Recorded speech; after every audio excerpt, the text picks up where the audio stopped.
So hello everybody. So I want to share with you the background story of one of the most famous champagnes made in all the world, and that's Cristal. Cristal is made by the famed champagne house Louis Roederer and was first commissioned in 1876 by the Russian Tsar Alexander II. This Russian Tsar had two requirements out of this champagne out of Louis Roederer, and that was one, that had to be put in a clear bottle. The Tsar wanted to make sure nobody added any poison or other substance to his champagne. The second request was that the champagne bottle have no punt. The Tsar was afraid somebody would put explosives underneath the bottle and therefore no punt. And that's very unusual for a bottle of champagne.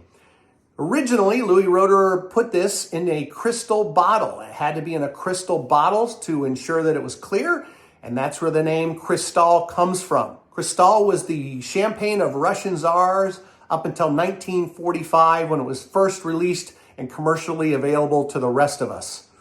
Since then, it's become very popular with celebrities and sports figures and arguably is now as famous as Dom Perignon for celebratory events for the rich and famous. To this day, Cristal remains the finest champagne made by Louis Roederer. It's always vintage. It's usually a blend of about 40% Chardonnay and 60% Pinot Noir.